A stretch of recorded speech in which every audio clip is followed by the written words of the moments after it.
नमस्कार, India news देख रहे हैं आप। मैं हूं आपके साथ आकांक्षा राजपूत। उत्तराखंड की तमाम खबरों के बारे में विस्तार से आपको जानकारी देंगे, लेकिन उससे पहले एक बड़ी खबर सामने आ रही है, उसका हम रुख कर लेते हैं। लखनऊ से ये बड़ी खबर, महिला सुरक्षा को लेकर सीएम योगी सख्त दिखाई दे रहे हैं। महिलाओं के साथ हो रहे अपराधों को लेकर एक अहम बैठक, सीएम योगी की गृह विभाग के अधिकारियों के साथ ये बैठक शुरू हो चुकी है। अपर मुख्य सचिव गृह अवनीश अवस्थी बैठक में मौजूद है। डीआईजी सहित कई बड़े अधिकारी बैठक में मौजूद है।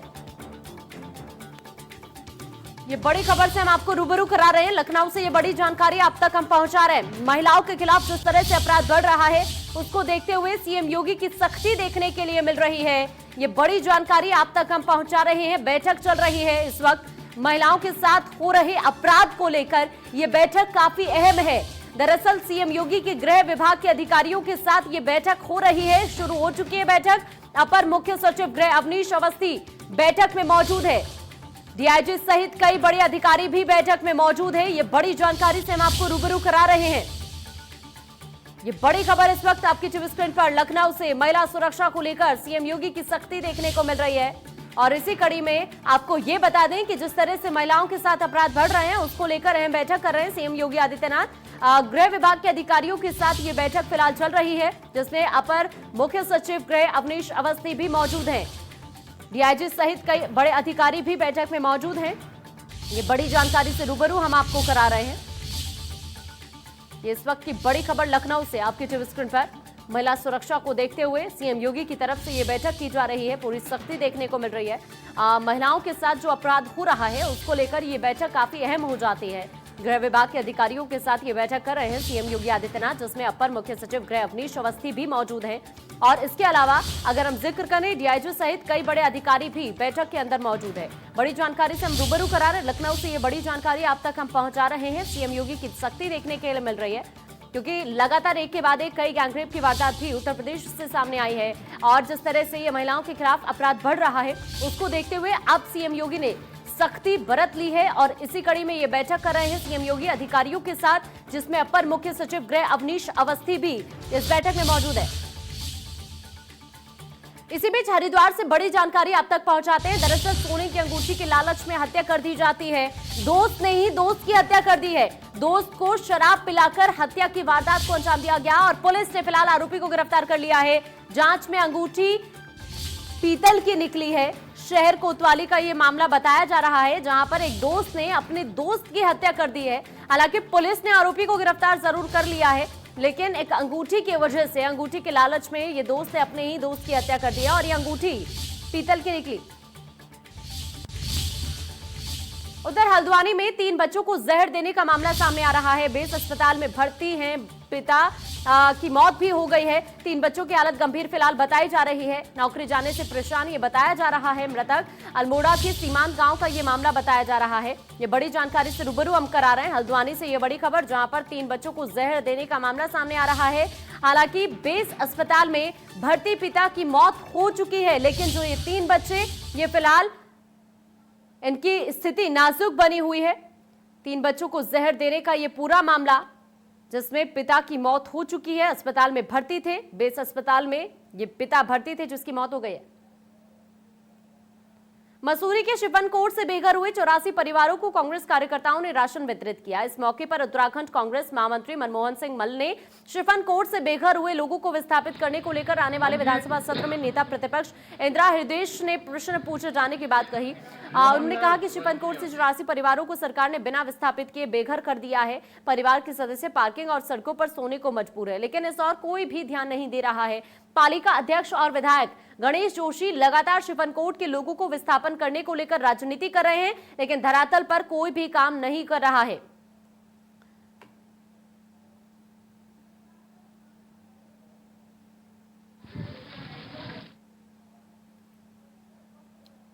उधर कांग्रेस नेता मनमोहन सिंह ने इस पूरे मामले में क्या कुछ कहा, आपको सुनवा देते हैं। ये परिवार आज से नहीं, कई विगत वर्षों से रहते हैं और इनका रिकॉर्ड 2013 में भी दिया गया था सरकार को और नगर पालिका को और पर्यटन विभाग को दिया गया था कि इतने लोग जो हैं यहाँ पर निवास करते हैं 2000 पहले से। सारा रिकॉर्ड इनके पास है। लेकिन सरकार ने मिलकर, भाजपा ने मिलकर के, स्थानीय सरकार के साथ जो मिलकर के जो षड्यंत्र इनके साथ रचा गया, उन कागजों को नहीं दिखा गया।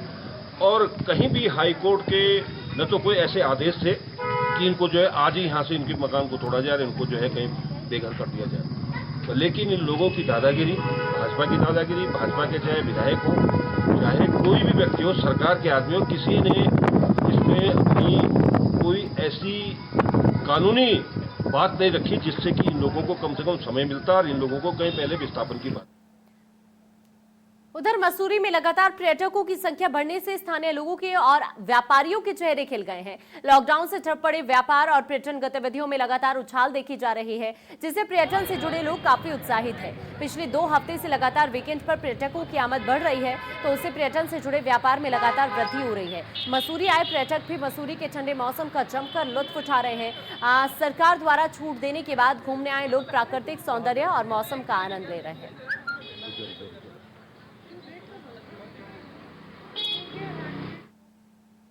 और अब मसूरी पहुंचे पर्यटकों का क्या कुछ कहना है, आपको सुनवाते हैं। बहुत ज़्यादा अच्छा लग रहा है, यहाँ का एम्बियंस बहुत ही ज़्यादा अच्छा है और बहुत मुझे पावर भी मिल रही है कि सब इतने 6 मंथ्स के बाद सब एक दूसरे को हेल्प करने आ रहे हैं। सब कोरोना वायरस कोविड-19 के प्रिकॉशंस भी ले रहे हैं, तो फिर वो एक जो यूनिटी है मुझे वो देखकर बहुत अच्छा लग रहा है। टाइम बाद आया हूँ, कोविड से थोड़ा सा था मतलब डर के, लेकिन अब अच्छा है। यहाँ पे तो लग रहा है कि मतलब कोविड है ही नहीं, अगर लोगों को देखे तो भीड़ है, क्राउड अच्छा है, काफ़ी अच्छा लग रहा है। के बाद काफ़ी हेल्पफुल रहा है, जो बाहर से जैसे हम लोग आते हैं, ऑनलाइन पास वगैरह प्रॉब्लम्स हो रही थी, रिपोर्ट्स वगैरह में जो नॉर्मल है उनको भी आने में, लेकिन अब है अच्छा काफ़ी। अब ई पास शायद बंद भी कर दिया है शायद उत्तराखंड।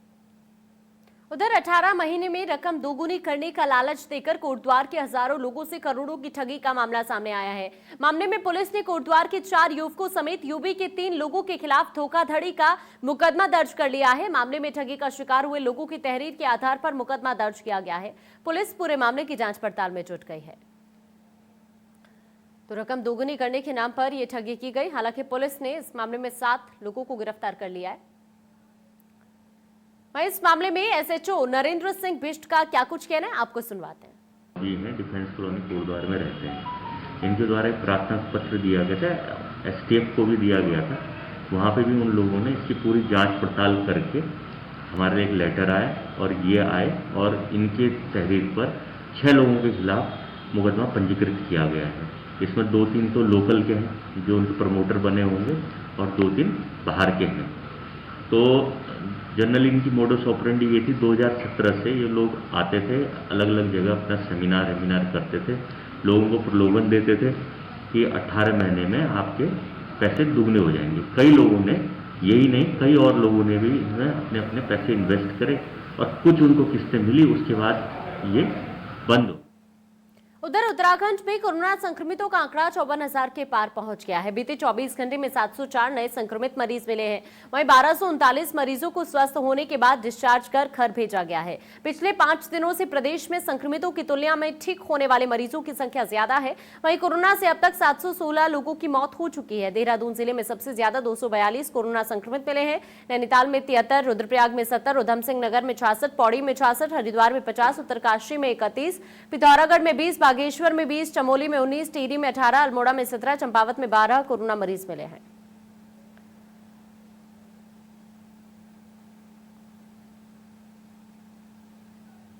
वहीं मुख्यमंत्री त्रिवेंद्र सिंह रावत ने सचिवालय में कोविड-19 के संक्रमण की रोकथाम और बचाव हेतु जन जागरूकता अभियान के चलते विधायकों और अधिकारियों को शपथ दिलाई। मुख्यमंत्री त्रिवेंद्र ने कहा, जब तक राज्य में कोविड पूर्ण रूप से समाप्त नहीं होता तब तक जन जागरूकता अभियान चलाया जाएगा। कोविड के लक्षण दिखाई दें तो शीघ्र इसकी सूचना टोल फ्री नंबर या स्वास्थ्य विभाग को दी जाए। सतर्कता से राज्य में कोविड संक्रमण की दर में कमी आई है, लेकिन इस समय किसी भी प्रकार की लापरवाही न बरती जाए।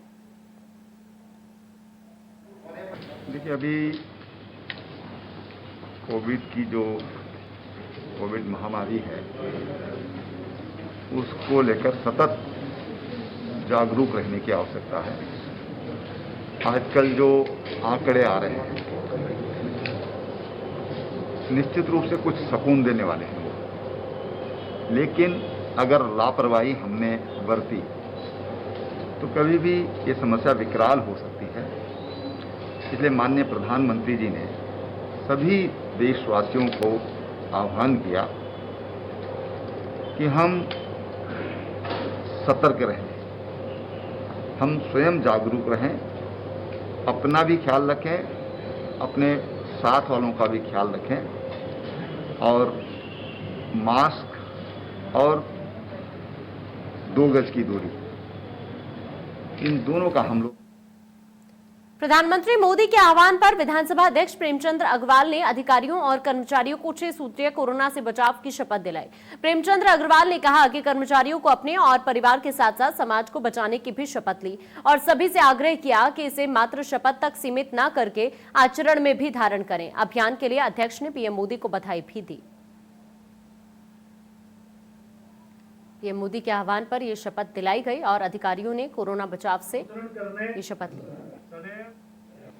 देखिए, जिस प्रकार से देश के अंदर और कोरोना जैसी महामारी का प्रकोप बढ़ रहा है और हमारे देश के यशस्वी प्रधानमंत्री माननीय नरेंद्र मोदी जी जो हमारे विभाग की भांति देखते भी हैं और व्यवहार भी करते हैं, उन्होंने आह्वान किया पूरे देशवासियों को, जिसमें तमाम चाहे कर्मचारी गणों, अधिकारी गणों, कार्यालय में जितने भी अन्य कार्मिक गणों, अन्य सभी से आह्वान किया है कि इस कोरोना जैसी महामारी के लिए एक 6 सूत्री शपथ लेने का काम करें और उसी दिशा में आज मेरे इस उत्तराखंड की विधानसभा के अंदर तमाम अधिकारी और कर्मचारी गणों ने इस घातक विषाणु के प्रसार को रोकने संबंधी जो सावधानियां हैं उसको कैसे हमें लेनी है, उसको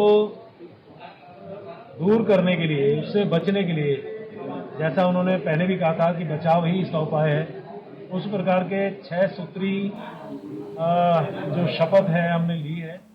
उधर मसूरी देहरादून कोलू खेत मंदिर के पास खाई में 22 वर्षीय युवक का शव संदिग्ध हालत में मिला, जिससे क्षेत्र में हड़कंप मच गया। पुलिस को घटना की सूचना मिलने के बाद मसूरी कोतवाल देवेंद्र असवाल के नेतृत्व में मसूरी पुलिस और फायर सर्विस के जवान घटनास्थल पहुंचे और खाई में से शव को निकालकर देहरादून कोरोनेशन अस्पताल भेजा गया। वहीं मृतक युवक के साथ मसूरी घूमने आए 2 दोस्त से पुलिस पूछताछ कर रही है।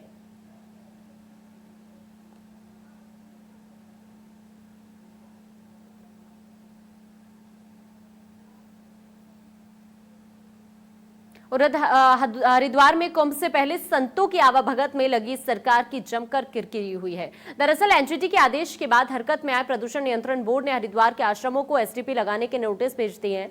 इन आश्रमों में कई आश्रम ऐसे भी हैं जो काफी छोटे स्तर पर है। यही नहीं, कोरोना के चलते इन आश्रमों की आर्थिक स्थिति भी पटरी से उतर चुकी है। ऐसे में कई संत इस नोटिस से तिलमिला गए और कुंभ बहिष्कार की धमकी दे डाली। उधर आनन फानन में यहाँ के हरे आश्रम में बैठक कर संतों ने उत्तराखंड सरकार को खरी खोटी सुनानी शुरू कर दी, जिसके बाद मौके पर पहुंचकर मंत्री मदन कौशिक ने तमाम आश्वासन देकर संतों को शांत कराया।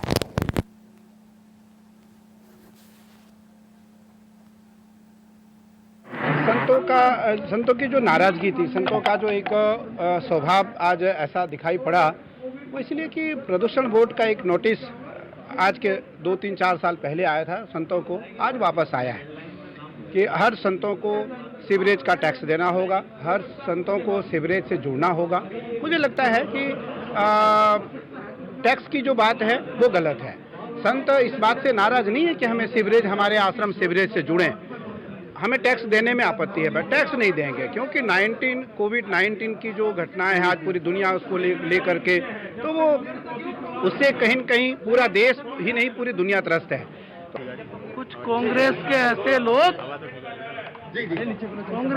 लोग जो इस विषय को गलत दिशा में ले जा रहे हैं, तो मैंने आज ये क्लियर किया कि ये जो एनजीटी वाला मैटर है, एनजीटी में पहले ये था कि इसके पैसे दे के रजिस्ट्रेशन होगा, एसटीपी लगाना पड़ेगा।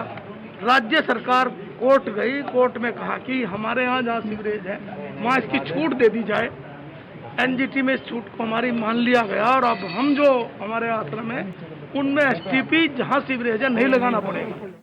प्रदेश के पर्यटन संस्कृति मंत्री सतपाल महाराज ने अखिल भारतीय विद्यार्थी परिषद और बीजेपी उत्तराखंड के पूर्व कार्यालय प्रमुख भास्कर नैथानी के असामयिक निधन पर गहरी संवेदना व्यक्त की है। उन्होंने कहा कि भास्कर नैथानी के निधन से संगठन को अपूरणीय क्षति हुई है। ईश्वर दिवंगत आत्मा को शांति और शोक संतप्त परिजनों को इस असहनीय दुख को सहन करने की शक्ति प्रदान करे।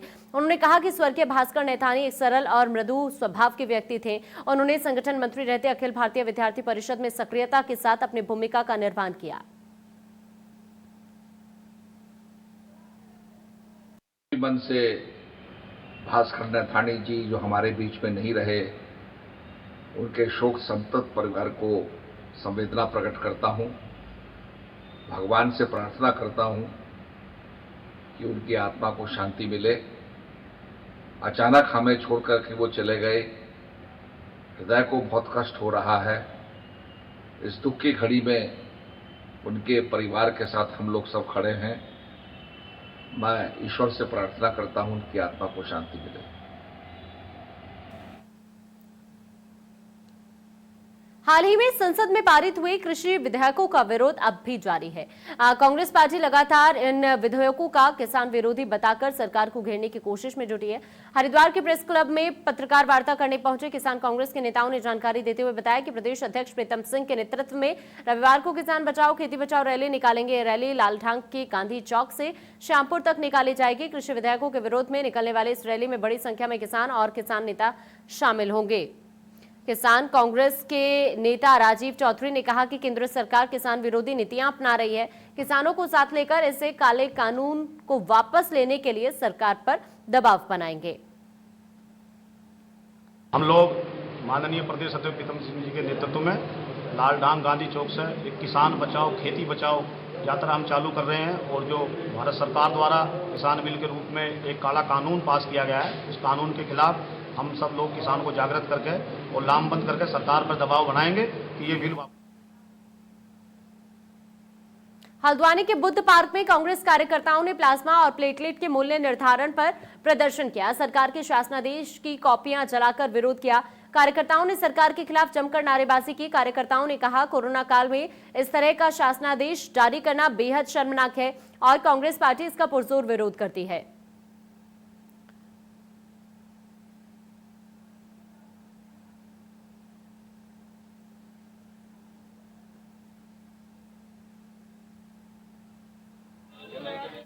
उधर देहरादून में शिक्षा मंत्री अरविंद पांडे ने संवाद किया। सरकारी स्कूल के शिक्षकों और अभिभावकों के साथ उन्होंने संवाद किया। अरविंद पांडे ने वर्चुअल क्लासरूम स्टूडियो से संवाद किया। 7000 से ज्यादा शिक्षक और अभिभावकों के साथ उन्होंने संवाद किया और संवाद करने के बाद शिक्षा मंत्री अरविंद पांडे का बयान भी आया। उन्होंने कहा, जो सुझाव मिले हैं उन्हें 14 अक्टूबर की कैबिनेट बैठक में रखेंगे। ज्यादातर शिक्षकों अभिभावकों ने स्कूल खोलने को लेकर अपनी राय दी है। इसके साथ साथ उनकी तरफ से कई और बातें भी कही गई और इस वक्त की हम आपको तस्वीर भी दिखा रहे हैं जब शिक्षा मंत्री अरविंद पांडे ने संवाद किया।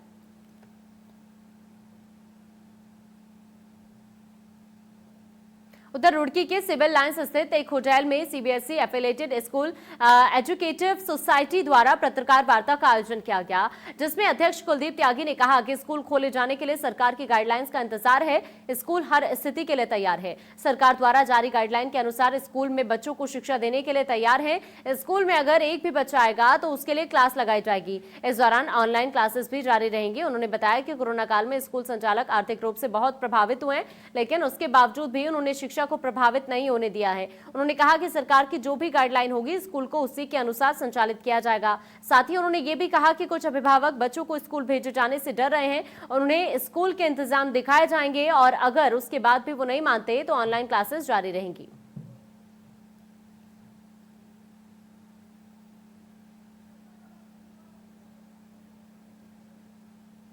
आपको सभी को अवगत है कि सेंट्रल गवर्नमेंट और स्टेट गवर्नमेंट के द्वारा जो एक स्कूलों खोलने के लिए कहा गया है, उसकी जो गाइडलाइन आएगी उसके अनुसार स्कूल खुलेगा। और आपको पता है कि बच्चे अभी तक पूरे पिछले 6-7 महीने से घर पर ही रह करके ऑनलाइन क्लासेज ले रहे थे। स्कूल उसको विधिवत पूर्ण रूप से करा रहे थे। स्कूल के सभी टीचर उसमें पूरा सहयोग दे रहे थे। अब जैसे कि सभी चीज़ें खोल दी गई हैं, इंडिया में कोई भी चीज़ अब लॉक नहीं, सब अनलॉक हो गई है। अनलॉक 5 के अंतर्गत हमारे स्कूलों को, जिम को, सिनेमा हाउस को, सभी को खुला गया है। इसी के अंतर्गत 15 अक्टूबर से जो सेंटर ने स्टेट को आदेशित किया है कि 15 अक्टूबर तक सभी स्कूलों को खोलने का अपने अपने स्टेट में आदेश दिया जाए। जैसे कर रहे हैं और नीचे वो फीस आ रही नहीं आ रही है, पूरी तरह से फीस नहीं आ रही है, लेकिन उसके बाद भी स्कूल मैनेजमेंट उसको बर्दाश्त कर रहा है, उन खर्च को पूरे कर रहा है। जहाँ तक की बात है कि बच्चों को लाने की आने की, देखिए अभी सेंट्रल गवर्नमेंट का जो दिशा निर्देश आए हैं वो भी हमारे स्टेट गवर्नमेंट को आए, स्टेट गवर्नमेंट ने आगे वो हमारे शिक्षा मंत्री को फॉरवर्ड कर दिया, शिक्षा मंत्री ने आगे GM को के यहाँ मीटिंग की है। अभी उसमें क्या आता है उस दिशा निर्देश का हम लोग पालन। सीएम त्रिवेंद्र सिंह रावत की हल्द्वानी के लिए की गई रिंग रोड की घोषणा उनके कार्यकाल के 3.5 साल के बाद भी परवान नहीं चढ़ सकी। दरअसल मुख्यमंत्री त्रिवेंद्र सिंह रावत ने राज्य की बागडोर संभालते ही अपने पहले दौरे में हल्द्वानी शहर के चारों तरफ से ट्रैफिक का दबाव कम करने के लिए रिंग रोड बनाए जाने की घोषणा की थी। 400 करोड़ रुपए की लागत से शुरू हुई रिंग रोड कागजों में ही 1000 करोड़ तक पहुंची और उसके बाद केंद्रीय परिवहन मंत्री ने इसे राष्ट्रीय योजना में शामिल करने का आश्वासन भी दिया। लेकिन अब मुख्यमंत्री ने केंद्र सरकार को रिंग रोड के लिए पूरा बजट देने की मांग की है। कुमायूं क्षेत्र में बेहतर यातायात की व्यवस्था के लिए रिंग रोड का सपना दिखाकर सरकार और अधिकारी चुप्पी साध गए। वहीं विपक्ष ने राज्य सरकार को आड़े हाथों लेते हुए कहा कि जितनी घोषणाएं सीएम कर रहे हैं उनमें से एक भी धरातल पर नहीं उतर रही है। इसकी वजह यह है कि डबल इंजन के नाम पर केंद्र और राज्य सरकार जनता को बेवकूफ बना रही है।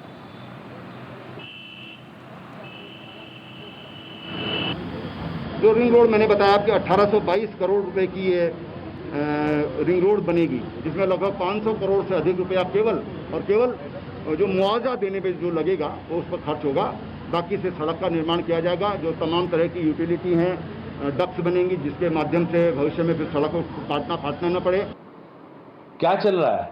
चल ये रहा है, सिर्फ जनता को गुमराह किया जा रहा है, सिर्फ यही चल रहा है और कोई सर्वे नहीं है, कोई रिपोर्ट नहीं है, कोई कुछ नहीं है। 4 साल बाद आप निवेदन कर रहे हैं, आपने तुरंत उस पर तत्काल कार्रवाई क्यों नहीं की?